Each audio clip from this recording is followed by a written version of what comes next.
You think you know Brock Lesnar? You think you've seen everything from the Beast incarnate? Well, what happened 3 hours ago behind closed doors at WWE headquarters will make your blood boil and your jaw hit the floor. Triple H just made the most shocking decision in modern WWE history, and I'm about to expose every single detail that WWE doesn't want you to know about. Before you click away, I need you to hear this entire story because what transpired between these three men isn't just about wrestling anymore. This is about rage, revenge, and a termination that nobody saw coming. And if you care about the future of WWE, you need to hit the like button right now, drop a comment telling me if you think this is the right call, and share this video because this news is spreading like wildfire and you need to be the one who tells your friends first. Let me take you back to where this nightmare began. Monday Night Raw. The crowd was electric. Bronson Reed, the 330-pound Australian powerhouse, was in the middle of what should have been a routine backstage segment. He was cutting a promo, talking about his dominance, his path of destruction, and how nobody in WWE could stop his momentum. The cameras were rolling. Production was tight. Everything seemed normal.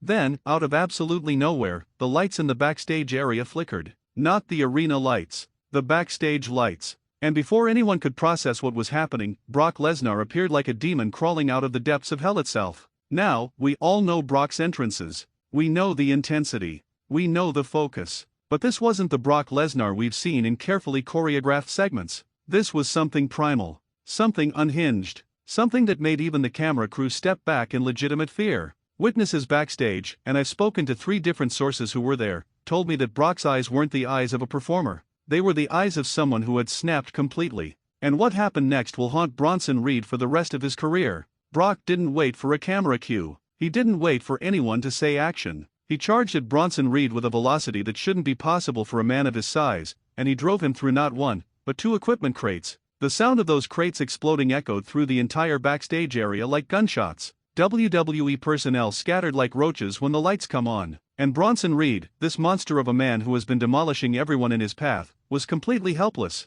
But here's where it gets absolutely insane. Brock didn't stop there. Most attacks in WWE, even the most brutal ones, last maybe 30 seconds to a minute before officials break it up. This attack went on for nearly 4 minutes. 4 minutes of pure, unbridled violence that had nothing to do with entertainment and everything to do with Brock Lesnar sending a message written in pain and chaos. He hit Bronson with 3 consecutive German suplexes on the concrete floor. Not the padded ring canvas. Not the announce table. Raw, unforgiving concrete that could end a career in an instant. Medical personnel were screaming for Brock to stop. Referees tried to intervene and got shoved aside like children. Even some of the biggest superstars on the roster, guys who aren't afraid of anyone, kept their distance because they could see this wasn't the choreographed chaos they signed up for. This was legitimate danger. And through it all, Brock was silent. No roaring. No trash talk. Just cold, calculated brutality that had one purpose: to destroy Bronson Reed completely. The final act of this assault is what sealed Brock's fate. With Bronson Reed barely conscious, crumpled against the wall like a broken action figure, Brock lifted him up one more time. The medical staff was begging him to stop. You could hear people shouting, "That's enough! That's enough!" But Brock wasn't listening to anyone. He positioned Bronson for an F5, and not just any F5. He drove Bronson Reed headfirst through a production table that housed thousands of dollars worth of equipment. Monitors exploded. Wires sparked. And Bronson Reed went completely limp. The arena crowd had no idea what was happening. They were waiting for the show to continue. But backstage, there was absolute pandemonium. Paramedics rushed to Bronson's side. Someone killed Brock's microphone that he wasn't even wearing because nobody wanted any audio of whatever was about to happen next. And security, real security, not WWE's on-screen authority figures, finally formed a human wall between Brock and the fallen Bronson Reed. Even then, it took them several tense moments to convince Brock to leave the area. And when he finally did, he walked past Triple H's office with blood on his hands. Literally. Now here's what you need to understand about the political landscape of WWE right now.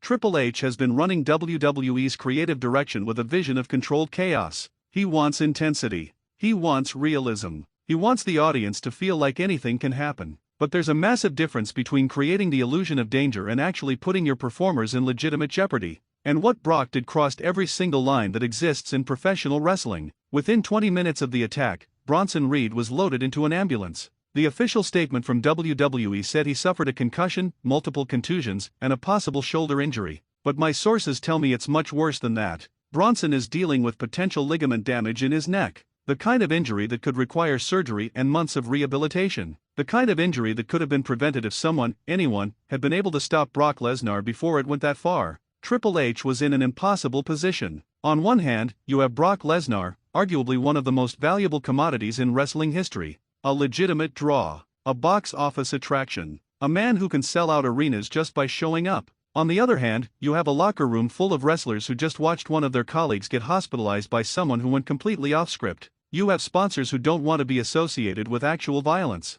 You have insurance companies who are probably already drafting new liability clauses. And you have the very real possibility of legal consequences that could extend far beyond WWE's corporate walls. The meeting between Triple H and Brock Lesnar happened approximately 6 hours after the attack. According to people who were close enough to hear raised voices, it was not a conversation. It was a confrontation. Triple H demanded an explanation. Brock gave none. Triple H asked if Bronson did something to provoke this. Brock remained silent. Triple H explained the gravity of the situation, the potential lawsuits, the damage to WWE's reputation, the concern for Bronson's health and career. Brock showed no remorse. And that's when Triple H realized that he had no choice. The Beast Incarnate had become a legitimate liability that no amount of ticket sales could justify keeping around. The termination was immediate. No suspension pending investigation. No cooling off period. No opportunity for Brock to apologize or make amends. Just a cold, legal termination of contract with cause.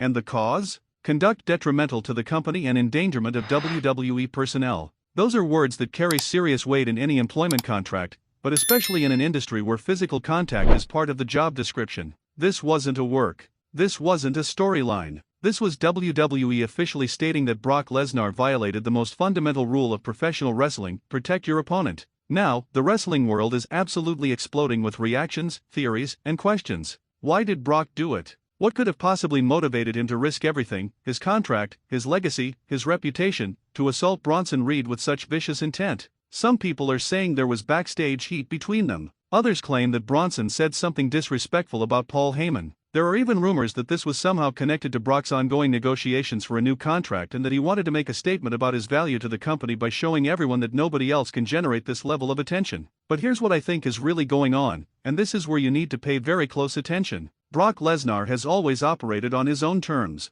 He's the guy who left WWE at the peak of his career to try the NFL. He's the guy who dominated UFC and became a legitimate mixed martial arts champion. He's the guy who returns to WWE whenever he wants, demands massive money, works limited dates, and gets everything he asks for because he's Brock Lesnar. But under Triple H's regime, things have been changing. The special treatment that guys like Brock used to enjoy is being phased out in favor of a more equitable system where everyone is expected to contribute to the overall product. I believe that Brock saw Bronson Reed, a guy who's been getting a huge push lately, as representative of this new WWE. A guy who isn't a household name yet but is being built as a legitimate threat. A guy who's getting opportunities that might have gone to established stars in the past. And I think Brock wanted to send a message not just to Bronson, but to Triple H and to the entire locker room. The message being, I'm still the most dangerous man in this company, and nobody, no matter how much you push them, will ever be on my level. The problem is that Brock delivered that message in the most reckless, career-ending way possible. And now he's the one whose career is over, at least in WWE. The locker room reaction has been mixed but mostly supportive of Triple H's decision. Some veterans are quietly saying that Brock has been getting away with too much for too long and that this was inevitable.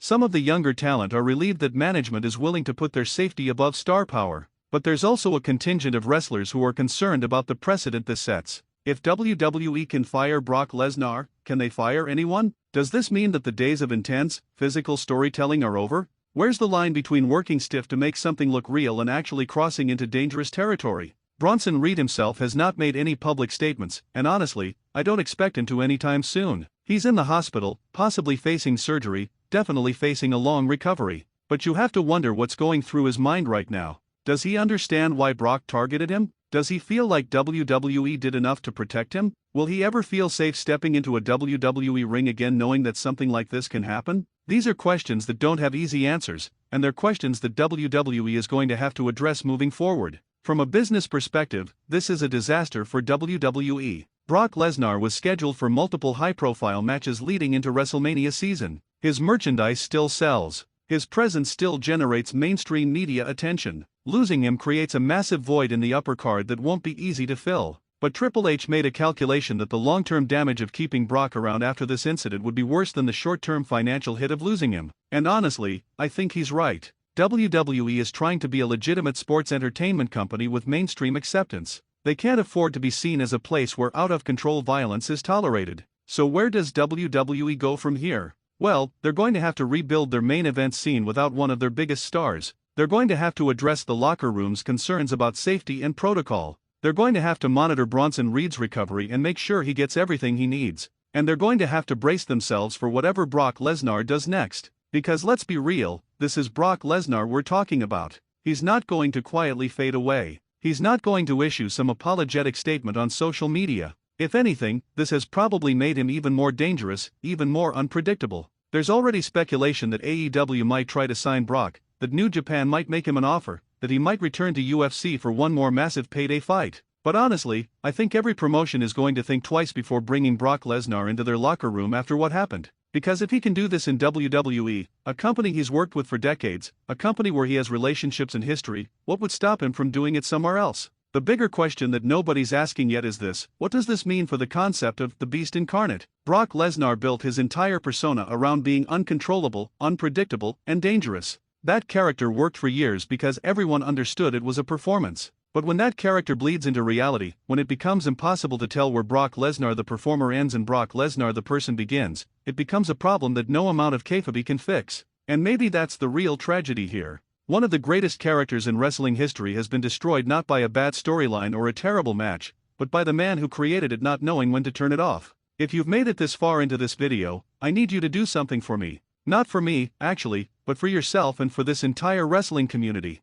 I need you to subscribe to Ring Rumble right now, because stories like this, stories that matter, stories that go beyond the surface level headlines, this is what we do here. We don't just report what happened. We dig into why it happened and what it means for the future of wrestling. And with everything going on in WWE right now, with Triple H making these massive decisions, with the locker room dynamic shifting, with new stars rising and established stars falling, you need a source you can trust to break it all down for you.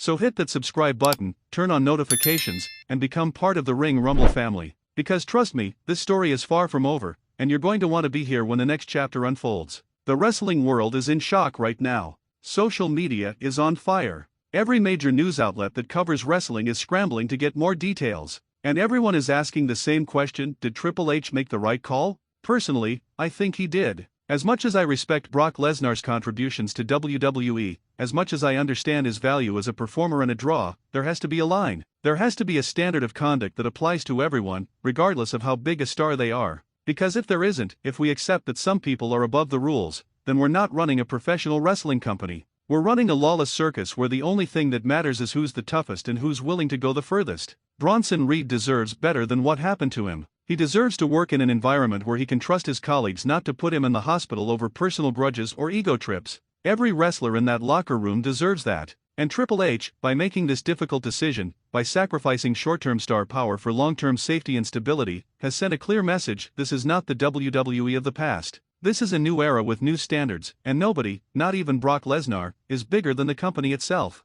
The question now is whether the wrestling world will accept that message or reject it. Will other promotions learn from WWE's example and implement stricter safety protocols? Will wrestlers feel empowered to speak up when they feel unsafe? Will fans understand that the illusion of danger is far more entertaining than actual danger? Only time will tell. But one thing is certain: the firing of Brock Lesnar after his brutal attack on Bronson Reed will be remembered as a defining moment in wrestling history. It's the moment when WWE chose people over profits, safety over spectacle, and responsibility over ratings. And whether you agree with that choice or not, you have to respect the courage it took to make it. So there you have it, the complete story of how one of the most dominant forces in WWE history got fired for crossing a line that should never be crossed. Let me know in the comments what you think. Was Triple H right to fire Brock? Should Bronson Reed sue? Could this have been avoided? I want to hear every single one of your opinions, because this is the kind of topic that gets people heated, and that's exactly the kind of discussion we need to have. Share this video with every wrestling fan you know, because they need to hear this story.